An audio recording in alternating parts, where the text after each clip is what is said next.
encuentros, que no son muchos, son solo 2 por semana, para dar otros temas que estaban programados que se den de otra manera, pero bueno, hubo dificultades con un docente y no va a poder dar.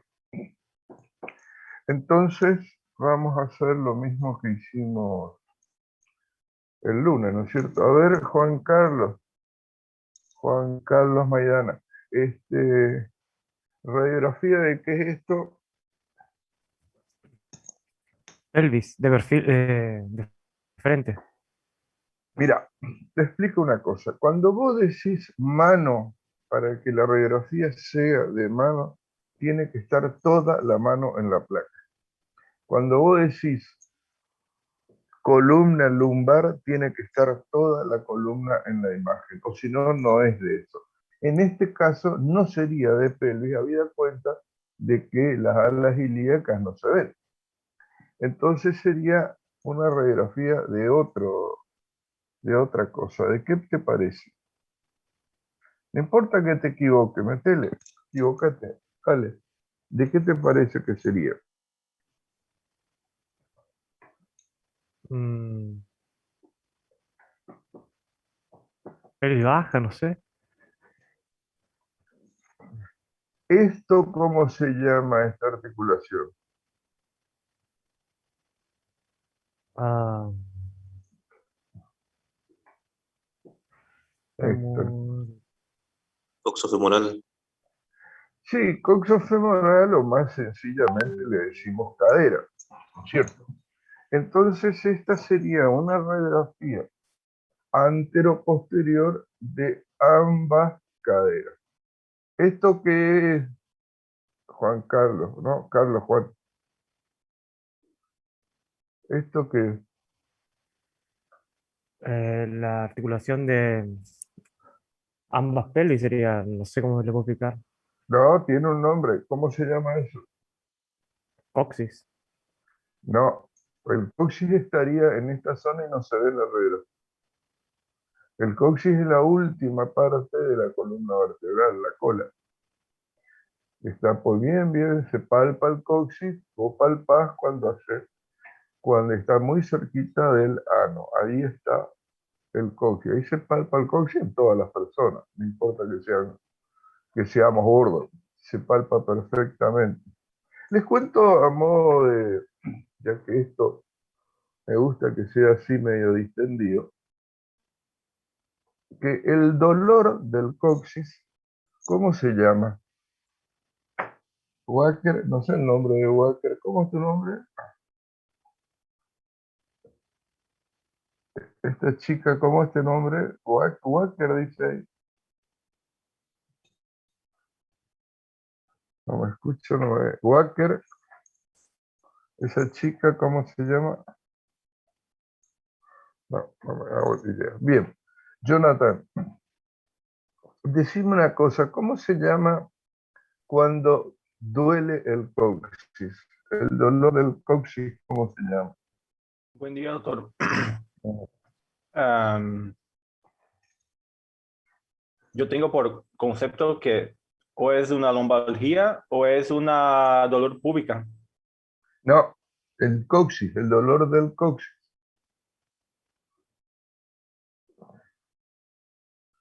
¿Vos sos brasilero? Sí, Mm. El dolor del coxis, ¿cómo es?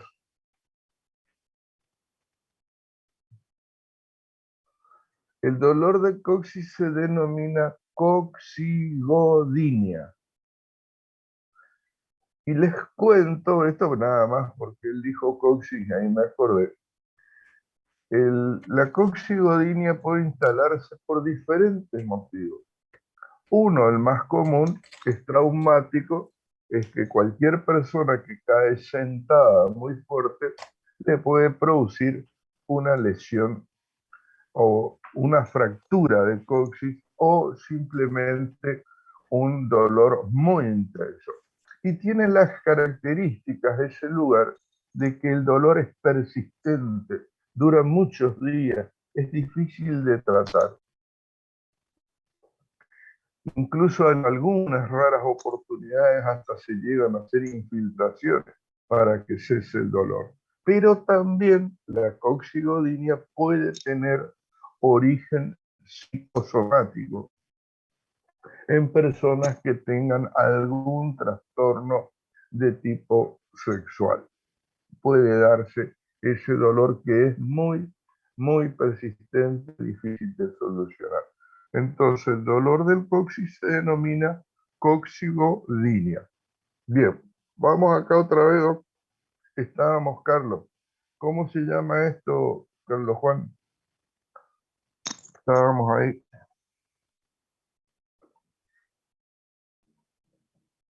Sínfisis púbica. Sí, doctor. Eso es el pubis, la sínfisis púbica. Sí. ¿Y acá te parece que está separada o no? Sí. ¿Está más separado de lo normal o no? No. No, no está más separado. El espacio que vemos es simplemente porque esta radiografía de ambas caderas todavía se ven acá los cartílagos de crecimiento, corresponde a una persona de corta edad, una persona de unos 10, 11 años que todavía no ha completado la osificación. Muy bien. A ver, Florencia, ¿y esto cómo se llama? Ayer dijiste. Florencia Alfonso. Alfonso. Florencia. Sí, ayer vimos, se me fue el nombre. El isquion. Sí, doctora, perfecto. Eso es el isquio. ¿Y esto cómo se llama, Florencia? Esta partecita acá. ¿El pubis? No, el Oh, pubis es este. sí. Esto es el pubis. ¿Esto cómo se llama?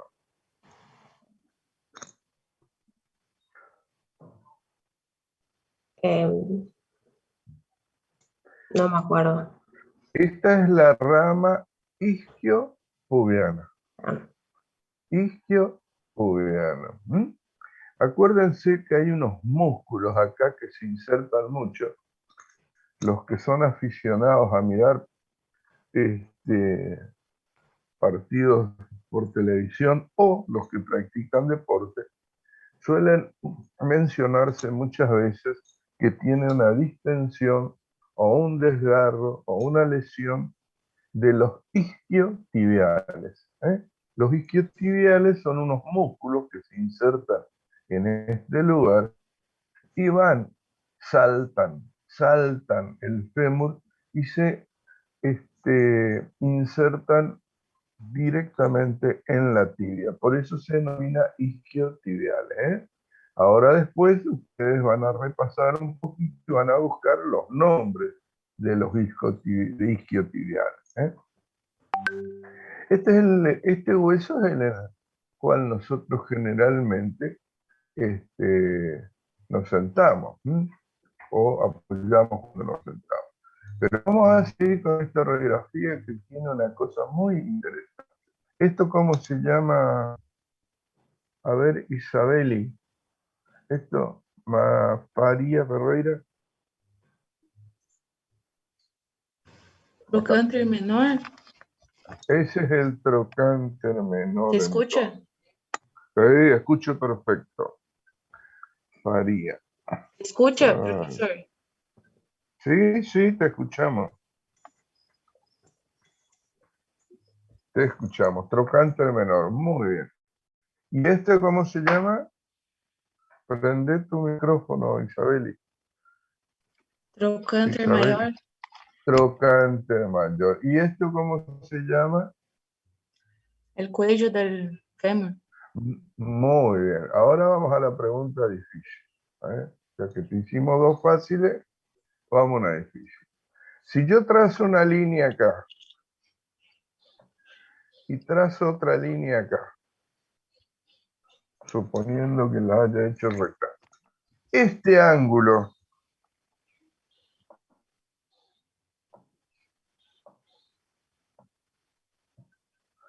¿cuánto mide? No sé, profe. Ustedes saben que ese ángulo es constante en todas las personas. Ese ángulo mide 128 grados. Vamos a decir 130 para que sea más fácil de recordar. 130 grados. Entonces se dice, cuando este ángulo es más chico, o sea, por ejemplo, está acá, este ángulo, por ejemplo, la cabeza está acá, se habla de que la cadera está en varo. Sería una coxa, como dicen los portugueses, o en portugués, coxa vara. Y si está aumentado, se llama coxa valga. Entonces, ese ángulo mide casi en todas las personas 130 grados, y si es menor de 130 grados, es lo que se denomina coxa valga. Ahora bien, ¿por qué les cuento esto? Por una razón muy sencilla.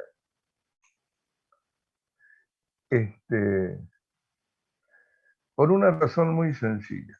Ustedes habrán visto, si anduvieron por ahí, por los hospitales, todavía una lástima no han podido, pero muchas veces ustedes traen una radiografía así de cadera, y si ve un traumatólogo, incluso mira de muy lejos, te dice de muy lejos a veces, ese tiene una fractura de cadera. Y vos decís, ¿y este cómo hace para saber que tiene una fractura de cadera si está tan lejos? Y bueno, es sencillo, los traumatólogos no miran el trazo fracturario, sino miramos el ángulo.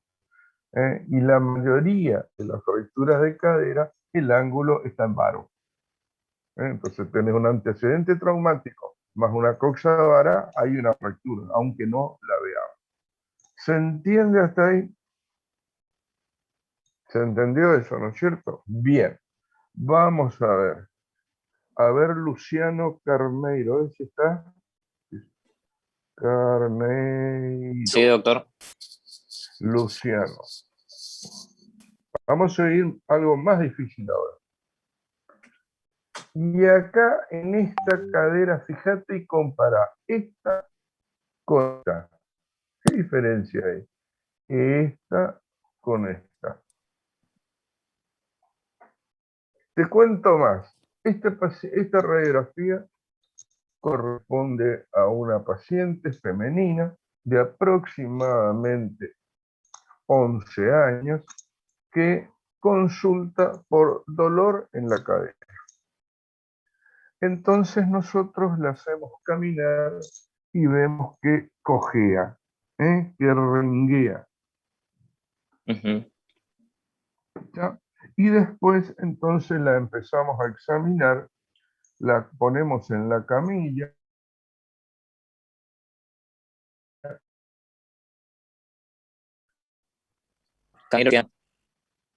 Carneiro Luciano. Sí, ahí está.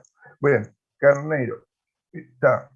Decime una cosa, si vos acostás un paciente en la camilla, ¿vos a qué lado te pones para examinarlo? A la derecha. A la derecha del paciente, ¿eh? A la derecha del paciente, sí. Y hay una serie de tips, como se dice ahora, que hay que cumplir. Primero, examinar siempre desde el lado derecho. Segundo, considerar siempre el arriba respecto al paciente. O sea, la cabeza sería hacia arriba, los pies serían hacia abajo. Hacia la derecha, como bien vos señalaste, es la derecha del paciente, la izquierda.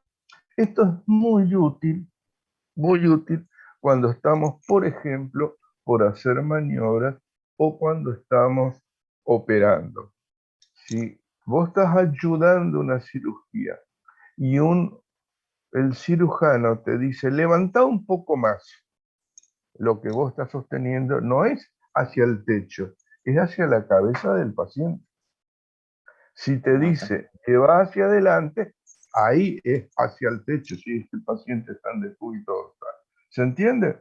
Siempre hablamos en relación al paciente. Es la forma más sencilla de entender todo. Por una razón que yo no sé, pero acá la imagen queda invertida, la derecha e izquierda, que me explicaron la otra vez, pero no entendí. Bien, sigamos entonces. A esta paciente dijimos que era una nena de unos 11 años, un poquito gordita, que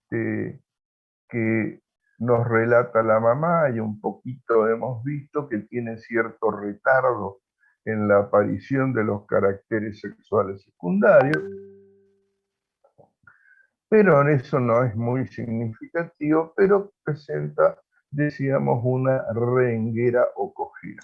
Y cuando la acostamos, vemos que la caderita, el miembro inferior izquierdo, tiene una ligera rotación externa. Aparte de eso, nosotros tomamos suavemente el miembro inferior de la paciente, flexionamos la cadera y rodilla, hacemos una flexión de cadera y rodilla, y cuando hacemos la flexión, notamos que el miembro rota hacia externo. Hace la cadera una rotación externa, o sea, está acostada, le flexionamos la cadera y la rodilla, entonces el pie viene hacia la línea media, o sea, la cadera rota hacia externo. ¿Se entiende hasta ahí? Voy hablando Sí. despacito para que se entienda.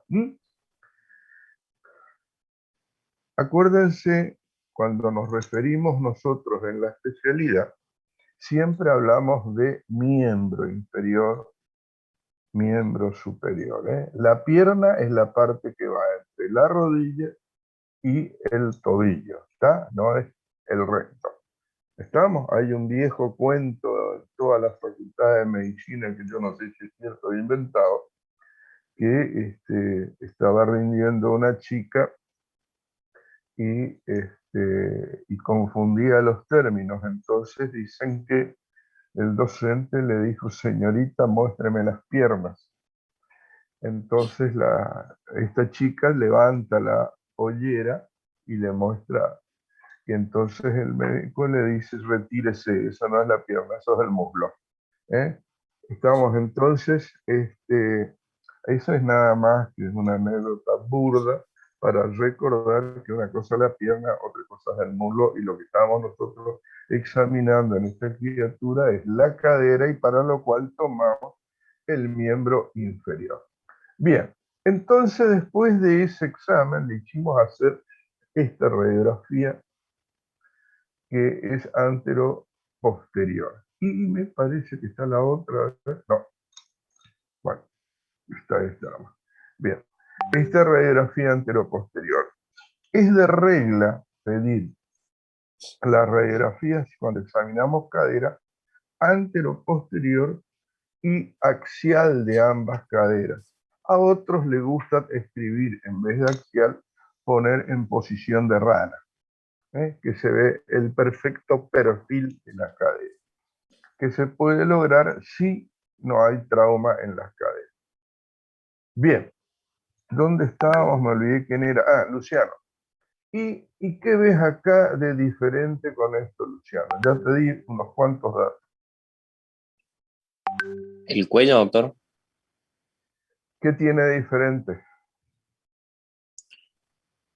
El cuello más corto, el de la derecha. Este es el lado derecho, ¿eh? Ah, perdón, el de la izquierda. ¿No? Ah, izquierda. Ah, perdón, tenés vos razón. Este es el derecho, sí. Entonces, este es el izquierdo. Sí, está bien. Este es el izquierdo. Este es el izquierdo. Es más corto. El cuello más corto. De acuerdo. Y la cabeza, ¿qué ves de diferente?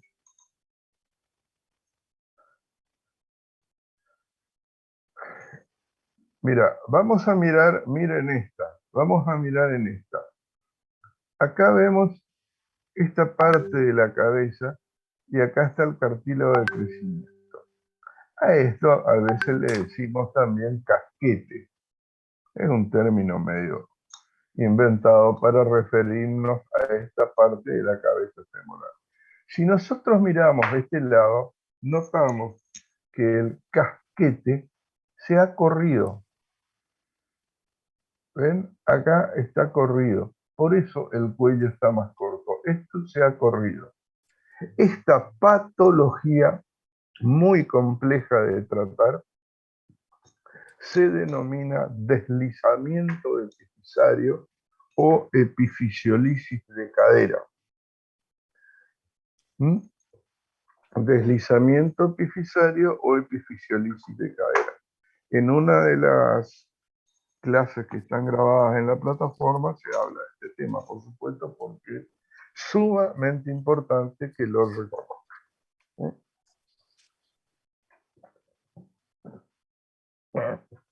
Bien, vamos a otra vez. Vamos a seguir con las radiografías. Esto ya hemos visto. Esto ya hemos visto. Esto ya hemos visto. Esto ya hemos visto. Esto ya hemos visto. Esto ya hablamos. Esto ya hablamos. Esto ya hablamos. A ver, don Ramírez Leonardo. Sí, doctor, buen día. ¿Cómo le va? Buen día. Bien. Ramírez Leonardo.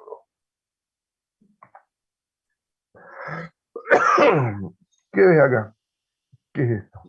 Una ¿Radiografía qué? radiografía de hombro izquierdo, Ujú. ¿Qué más? en el cual se puede ver ¿se puede llamar dislocación? Sí, es un término. Dislocación o luxación es lo mismo. De la cabeza del húmero. Vos no estuviste el lunes. Sí, estuve, doctor. ¿Y cómo no te acordás de esto? Que habíamos hablado exactamente. No, es No, que eso es lo que te puse a propósito con trampa para que te des cuenta. Esta es la cabeza humeral. ajá. Esta es la diáfisis humeral. Ujú. Acá hay una imagen que puede ser una solución de continuidad. Por lo tanto, una fractura. Si Ah, sí. este paciente es una persona mayor, cuando hablamos de persona mayor tenemos que hablar de más de 65 años. Sí, doctor. Antes de 65 son casi adultos. Persona mayor ya es más de 65 años. Hoy día, mirá, cuando yo llegué a Santo Tomé, yo vine hace 40 años. Y cuando llegué a Santo Tomé, me temblaban las rodillas cuando teníamos que operar una cadera a un paciente de 65, 66 años. Era terriblemente de altísimo riesgo una persona tan vieja. Hoy es considerada una de 65 años una persona adulta, pero para nada viejo. Operamos 90, 92, 93. La mayor edad que hemos operado era 97 hasta ahora, de fracturas de cadera. Les cuento, como esto es un práctico y podemos ir picoteando, una cirugía de una fractura de cadera en una persona de más de 80 años de edad, la mayoría de las veces es una cirugía simple. No es nada complicado. Poner una prótesis de cadera en una persona de 80 años, 90 años, es una cirugía que lleva, si se hace medianamente bien las cosas, entre 3 cirujanos y 2 ayudantes, entre 3, se puede operar en bastante menos de 1 hora. Es una cirugía que se abre, se saca la parte fracturada y se coloca la prótesis y se cierra. Entonces, estas cirugías se pueden realizar con bastante éxito hasta avanzada. La última que operamos es una señora de la Cruz de 87 años. Estamos hablando de una persona mayor. Y ella fue operada hace alrededor de unos 15 días, algo así, ya me han contado los de kinesiología que ya camina, y hace muy poquitos días, el viernes de la semana pasada, me mandó una foto de ella sentada en el patio de su casa tomando sol. O sea, se recuperan muy rápido, pero para que se recupere muy rápido, acuérdense de esto, tiene que operarse pronto. O sea, se fractura y se opera. Una vez, hace muchos años, en un congreso donde había una delegación de israelíes, estaban hablando de este tema. Ellos tienen una población muy añosa porque son muy longevos y tratan de solucionar los temas pronto. Además, cuentan con muchos recursos. Entonces, decían, a modo exagerando, decían que ellos no le piden electrocardiograma antes de la operación de la fractura de cadera para no demorar la operación. O sea, es una exageración, pero era para demostrando que el paciente que ingresaba con fractura se operaba inmediatamente. Acá yo he tenido una conocida mía que se cae, también de 85 años, se cae, se fractura la cadera, y ella desde el piso donde estaba caído llama por teléfono al hospital, donde le vienen a buscar inmediatamente, le llevan. Eso fue un día lunes, un lunes al mediodía. El día miércoles ella estaba sentada en su casa operada. Claro, ¿qué pasó?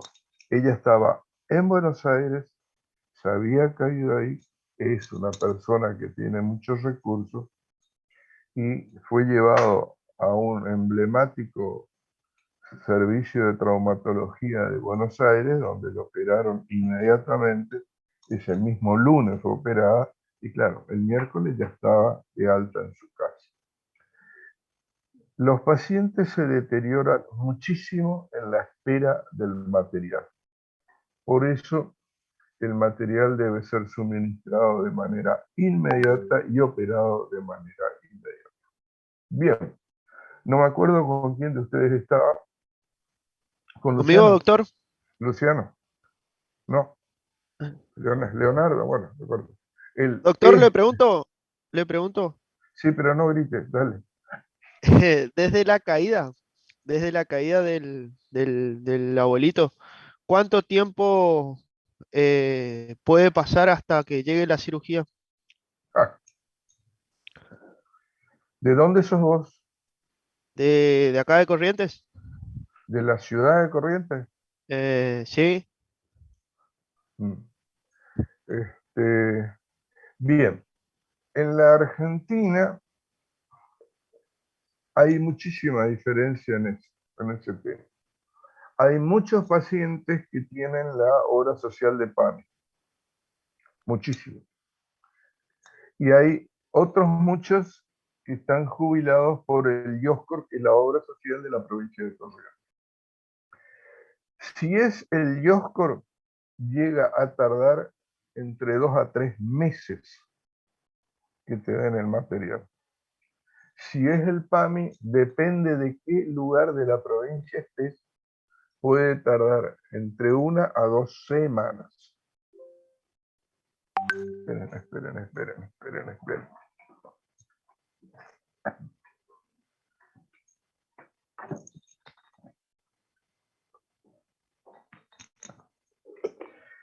Le decía que si es de PAMI puede tardar entre 1 a 2 semanas. Tarda tanto en llegar el material que nosotros acá en Santo Tomé ya nos ponemos, decimos que, qué pronto que vino, cuando tarda 1 semana o 10 días. La mayoría de las veces los pacientes optan por comprar el material y después hacen el reclamo de reintegro a la obra social. Pero ahí hay una serie de problemas, porque el paciente compra el material, compra la prótesis, y resulta que los comerciantes que venden la prótesis le cobran, vamos a suponer, una prótesis simple de cadera, y puede andar alrededor de los 45 o 50, depende de qué negocio sea y la marca, la prótesis, 50.000 pesos.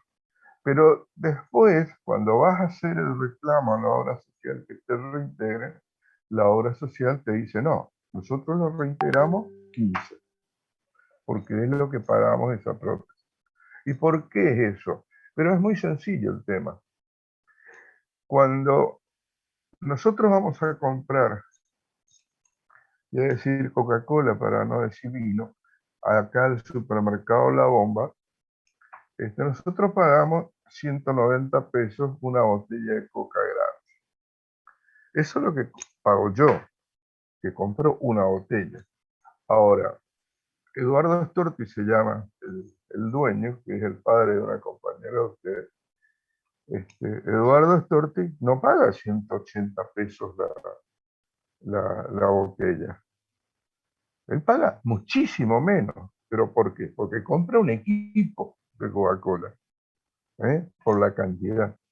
En el PAMI ocurre lo mismo. El PAMI hace arreglos para comprar el material para todo el país. Por lo tanto, una prótesis que al público le venden a 45, 50, a ellos le cobran 10. Pero en vez de comprarle una, le compran 1000. Por eso es la diferencia. No es que uno le estafe y el otro no. Es por la cantidad que compra. Comprando el material, el mecanismo está tan aceitado, que ni siquiera, antes hablábamos por teléfono, ahora ni hablamos. Ahora le mandamos un WhatsApp, un mensaje por WhatsApp al proveedor, y te pregunta 2 o 3 datos técnicos de qué tipo, qué características, sea así. Bien, va para allá, doctor. Y ahí ya viene el material. O sea, el material, si yo pido ahora, que son las 8:30 de la mañana, para las 7 de la tarde está acá, y viene de corriente. Ya podemos operar mañana porque la mayoría de las veces viene estéril. Las prótesis vienen todo estériles, vienen todo en caja. Lo que no viene estéril es el instrumental para operar, porque también mandan el instrumental. Todas las prótesis vienen con instrumental. Les cuento más, que si la prótesis es muy compleja, en otros tipos de casos, por ejemplo, prótesis totales de cadera, prótesis totales de rodilla, algunos clavos especiales, suelen enviar con técnicos.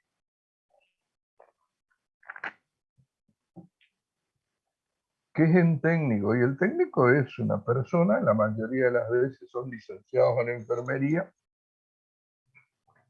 que conocen toda la secuencia del uso del material. Porque a veces el instrumental es muy complejo y cuando te cambian de marca, te cambian la forma. Entonces, para no perder tiempo, mandan el técnico. El técnico viene, te trae las cajas, la mayoría de las veces estéril, son muchas cajas, lo transportan en carros, entran a quirófano, te van sacando y te van avisando la secuencia del instrumental y después se llega. Obviamente, eso cuesta muchísimo más dinero, ¿eh? Estamos hablando de mucho, mucho más plata un material de ese tipo, pero vienen así. Estaba con que le mandan, viene el material y viene con el instrumental. Esos son los tiempos que tardan. Le decía, no me acuerdo ya quién, que esto no es una luxación. Y no es una luxación porque cuando se produce la fractura en una persona mayor, sobre todo, se produce una relajación del músculo deltoide y se produce una relajación del supraespinoso que se inserta acá. Esto es el troquíter. Y ahí se inserta el tendón del supraespinoso. Y cuando hay esa relajación, cae el hombro. pero no hay que reducir, no hay que hacer nada. Esto simplemente se hace el tratamiento correspondiente, que la gran mayoría de las veces es un tratamiento ortopédico no quirúrgico. Bien, vamos a otro. A ver.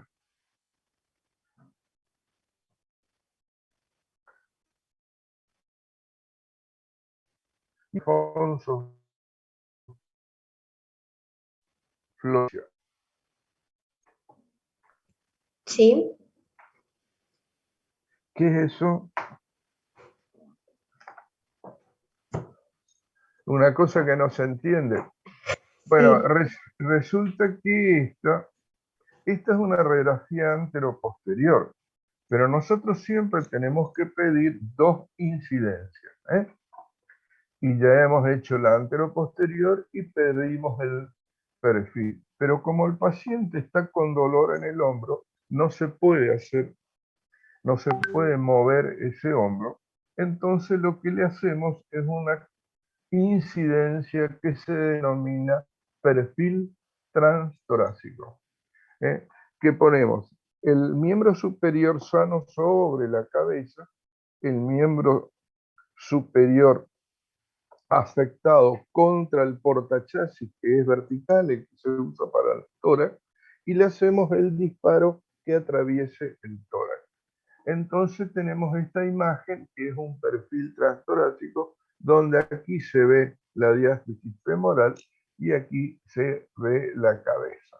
Hay algunas que salen mejor, otras peor, pero es la única manera de tener una idea de un perfil. Entonces, la radiografía de perfil transtorácico.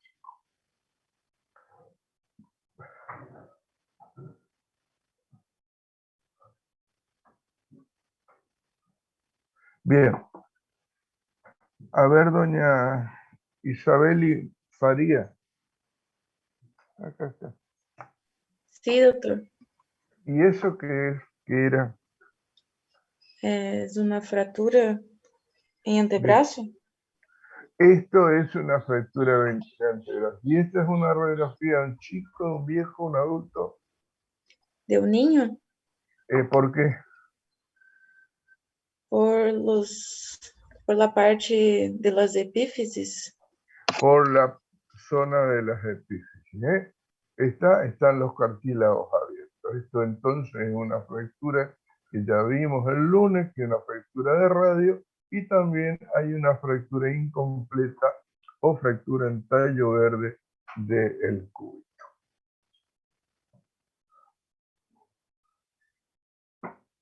Esta otra también habíamos visto que era la luxación acromioclavicular, la pérdida de continuidad entre este hueso y este otro. Acuérdense, está por ahí en la clase mencionado que la clavícula se sostiene al acromión por intermedio de un ligamento acromioclavicular. Acá hay un menisco, hay un menisco articular del ligamento acromioclavicular y los dos ligamentos coracoclaviculares. Acá hay dos ligamentos, que uno se llama conoide y otro trapezoide, que necesariamente tienen que romperse para que esto se luxe. Entonces, siempre que tengamos una luxación acromioclavicular completa, tenemos lesión del ligamento conoide y trapezoide. Y esto no tiene otra reparación que no sea la quirúrgica. La única solución es quirúrgica. Y en general se trata de operar dentro de los primeros 12 días. Antes de que se retraigan mucho los ligamentos. Hay un signo que está ahí en la clase, que es el signo de la tecla, porque esto tiene una característica especial. Si nosotros lo ponemos de pie al paciente sin ropas, vemos que esto está levantado y tiene un bulto acá que es bastante antiestético. Y si nosotros tomamos con los dedos la clavícula, que en todas las personas es palpable, y la comprimimos, la llevamos hacia abajo, hacia el piso, hacia los pies del paciente, la comprimimos, la luxación se reduce. Se reduce muy, pero muy fácil. Si soltamos, se vuelve a luxar. Si apretamos, se reduce. Si soltamos, se vuelve a luxar. Generalmente eso se puede realizar sin anestesia porque no es doloroso. Eso se denomina signo de la tecla. ¿Mm? Signo de la tecla, el que comprimimos, se reduce, soltamos. Es un signo patognomónico de la luxación acromioclavicular reciente. Cuando ya es inveterado, o sea, ya ha pasado bastante tiempo, no ocurre más. ¿Mm? Y eso hay que intentar operarla dentro de los primeros 10 días. Bien, esta la otra vez la pasé largo porque era más difícil, pero ahora ya están más sabios, así que a ver, Cinta Zanoli, que no le veo la cara, pero no importa. Buen día, profe. Buen día. Dale. Zanoli. Bueno, esta es una radiografía de frente, de pelo. No entendí qué dijiste. Hola, Sí, te escucho, pero no entendí nomás. es una radiografía de frente de pelo. Es una radiografía de frente de pelo. ¿Qué ves ahí de interesante? Hay mucho.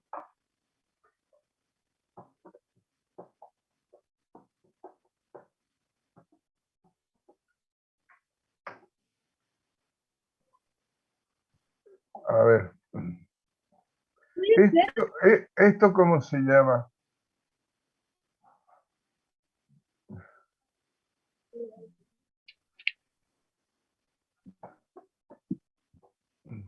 Dale, ¿cómo se llama esto?